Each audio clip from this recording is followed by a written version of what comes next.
राधे राधे मित्रों।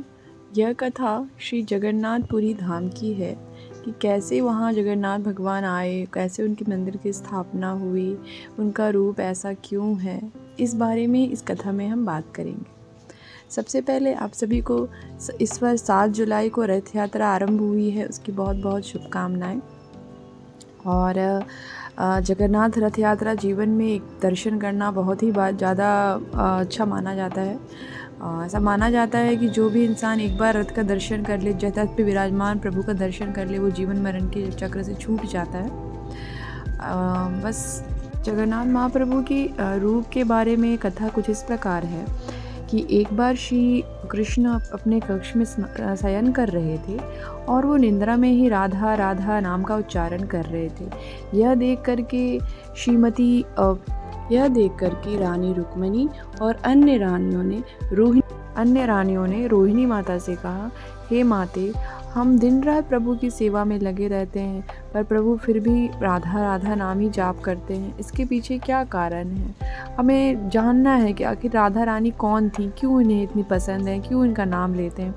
तो रोहिणी मैया ने उन्हें समझाते हुए कहा कि अगर तुम उनकी ब्रजलीला को जान लोगी तो फिर तुम्हें समझ में आ जाएगा कि वो क्यों राधा नाम का उच्चारण करते हैं।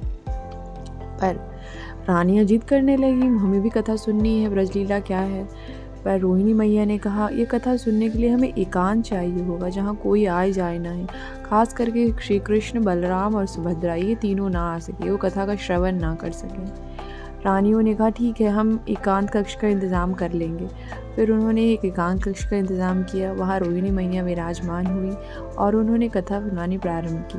दरवाजे पे उन्होंने सुभद्रा जी को तैनात कर दिया था और कहा कि आप श्री कृष्ण और बलराम को अंदर नहीं आने देना। कथा आरंभ हुई, सब कथा श्रवण कर रहे थे। सब कथा में इतने खो गए, किसी को कुछ पता नहीं। दरवाजे पे खड़ी सुभद्रा जी ने भी कथा का श्रवण किया और वो सुन करके वो ब्रजवासियों के प्रेम में इतनी खो गई कि उन्हें पता नहीं चला कि कब श्री कृष्ण और बलराम आ गए, उनके अंदर भी कख के चले गए। जब प्रभु श्री कृष्ण ने कथा सुनी, साथ में बलराम जी भी, तो वो ब्रजवासियों के प्रेम से इतने द्रवित हो गए कि उनका रूप ही द्रवित होने लगा और उनके धीरे धीरे हाथ पांव छोटे होने लगे, चेहरा छोटा होने लगा। ये देख करके किसी को ध्यान नहीं कि वो क्या हो रहा है। बस नारद जी ने ऊपर से देखा तो वो भागते हुए नीचे आए और उन्होंने रोहिणी मैया को रोका, माते आप यहीं पे रुक जाइए, वरना जो विलीन हो जाएंगे हमारे प्रभु, द्रव्य बन जाएंगे। वो जिस तरह से अपने ब्रजवासियों के प्रेम में खोते जा रहे हैं। उसके बाद रोहिणी मैया ने कथा को रोकी और नारद जी ने प्रभु के इस रूप को नमस्कार किया और उन्होंने नारद जी ने प्रभु से रिक्वेस्ट की कि आपके इस रूप की पूजा मैं चाहता हूँ, आप इसी रूप में विराजमान हो और आपकी इस रूप की भी पूजा हो। तब श्री कृष्ण ने उन्हें आशीर्वाद दिया था कि हाँ, कलयुग में मेरे इस रूप की पूजा होगी और मैं नील माधव के नाम से जाना जाऊंगा। इसके साथ ही अब यह कथा आरंभ होगी कि कैसे जगन्नाथपुरी में प्रभु के मंदिर की स्थापना हुई, किसने की, मूर्तियाँ ऐसे कैसे बनी। इसके साथ ही ये कथा आरंभ होगी। बड़ी ही सुंदर कथा है। उस वक्त इंद्रधुमन नाम के एक बहुत ही मशहूर राजा थे जो विष्णु जी के अनन्य भक्त थे। उस दिन रात प्रभु की सेवा में चिंतन में लगे रहते। उन्हें एक रात प्रभु श्री हरि ने सपने में अपना दर्शन दिया और उनके जीवन को कृतार्थ किया। उन्होंने सपने में उससे कहा, आदेश दिया कि इंद्रधुमन, आप मेरे लिए एक मंदिर बनवाओ और साथ ही उसमें मेरी प्रतिमा को विराजमान करो और वो प्रतिमा के लिए लकड़ी समुद्र में बहकर आएगी, उसी को तैयार करके मेरी प्रतिमा का तैयार करना। राम महाराज बहुत खुश हुए। उन्होंने सुबह उठते ही कारीगरों को बुलाया और मंदिर का निर्माण शुरू किया। मंदिर धीरे धीरे तैयार हो गई, पर मूर्ति विग्रह तो वहाँ थी नहीं। वो बड़े ही कुंठित रहते कि लोग क्या बोलेंगे, मंदिर तो बन गई पर यहाँ पे कोई प्रतिमा नहीं है, सब मेरा मजाक उड़ाएंगे। उन्होंने प्रभु से आराधना की, हे प्रभु, जिस प्रकार आपने मुझे आदेश दिया था मैंने वैसा ही किया, पर आपकी प्रतिमा के लिए मैं क्या करूँ, मैं कहाँ से लाऊँ आपकी प्रतिमा। फिर उसी रात्रि श्री हरि ने उन्हें सपने में बताया कि मैं एक काष्ठ के माध्यम से, मतलब एक लकड़ी के टुकड़े के माध्यम से मैं समुद्र में तुम्हें मिलूंगा, तुम उसी को तैयार करवा के मेरा विग्रह तैयार करवाना। इंद्रद्युम्न बहुत खुश हुए, उन्होंने प्रभु को नमस्कार किया और अगले ही सुबह अपने सैनिकों और मंत्रियों के साथ वो समुद्र के किनारे गए, जहाँ उन्हें तैरता हुआ एक लकड़ी का कट्टा दिखाई दिया।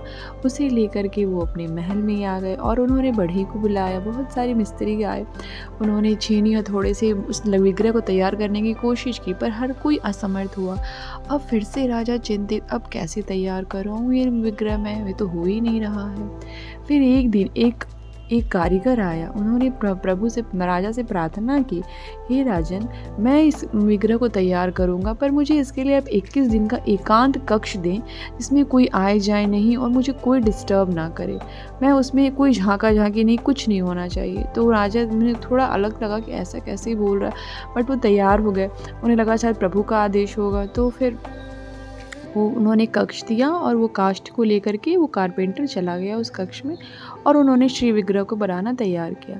श्री विग्रह को बनाते बनाते 15 दिन गुजर गए। रानी गुंडीचा हर दिन दरवाजे से कान लगा के सुनती, तो उन्हें छेनी हथौड़ी की आवाज़ आती। वो बड़ा ही आनंदित रहती कि चलो हमारा विग्रह तैयार हो रहा है, हमारे मंदिर में प्राण प्रतिष्ठा होगी और सभी लोग दर्शन कर पाएंगे श्री हरि का। उसके बाद कुछ दिन बाद, 15 दिन के बाद, उन्हें उस दरवाजे से आवाज़ आनी बंद हो गई। अब उन्हें चिंता होने लगी कि क्या हो गया, दरवाजे से आवाज़ क्यों नहीं आ रही है, क्या काम बंद हो गया। उन्होंने राणा से जाके कहा, राजा जी, दरवाजे से कोई आवाज़ नहीं आती, पता नहीं क्या हो गया, कोई चला तो नहीं गया कहीं। और राजा ने कहा, नहीं रानी, हम नहीं देख सकते, मैंने उसे वचन दिया है। रानी ने कहा, मेरा मन नहीं मानता, और रानी ने दरवाजे को खोल दिया। दरवाजे को खोलते उन्होंने देखा वहाँ कोई मिस्त्री नहीं, कुछ भी नहीं है, बस प्रभु की अर्धरचित विग्रह उन्हें देखने के लिए मिला। उन्हें बहुत ही अफसोस हुआ। उन्होंने विलाप किया कि शायद अगर हम दरवाज़ा नहीं खोलते तो ऐसा नहीं होता, इस तरह से अधूरी मूर्ति की पूजा नहीं करनी पड़ती। लेकिन फिर उन्होंने प्रभु के आदेश को समझते हुए स्वीकार किया और उसी मूर्ति को स्थापित किया।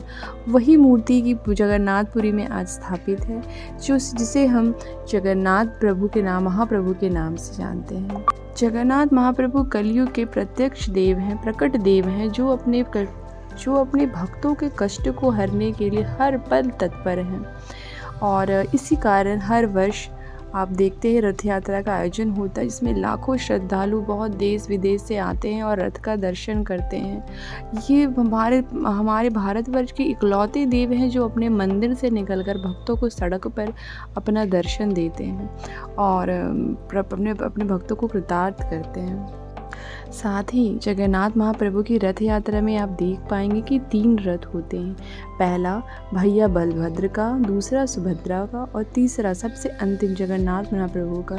वो अपनी रथ यात्रा के माध्यम से हमें ये भी संदेश देते हैं कि हमें हमेशा बड़ों का आदर करना चाहिए, क्योंकि भैया बलभद्र उनसे बड़े थे, इनसे पहले उनके रथ को निकाला जाता है, उसके बाद बहन सुभद्रा और अंतिम में श्री श्री श्री जगन्नाथ महाप्रभु अपने रथ पर विराजमान होकर माता गुंडीचा, जो उनकी मासी हैं, उनके घर तक जाते हैं और वहाँ कुछ दिन विश्राम करते हैं। वो वहीं पर दर्शन देते हैं भक्तों को और फिर 9वें दिन वो वापस अपने गर्भगृह में आ जाते हैं। प्रिय भक्तों, जगन्नाथपुरी को धरती का वैकुंठ भी कहा जाता है। ये 4 धामों में से एक धाम है, जिसके दर्शन मात्र से आपको असीम तृप्ति होगी। आप अपने जीवन काल में एक बार जरूर जाएं और श्री विग्रह का दर्शन करें, क्योंकि कलयुग के प्रत्यक्ष देव श्री जगन्नाथ महाप्रभु ही हैं। आप जाएं और दर्शन करें और अपने जीवन को। प्रिय भक्तों, आपको बताते चलूं कि यह श्री विग्रह को हर 12 साल में बदल दिया जाता है। उसे हम नवोकलेवर के नाम से जानते हैं।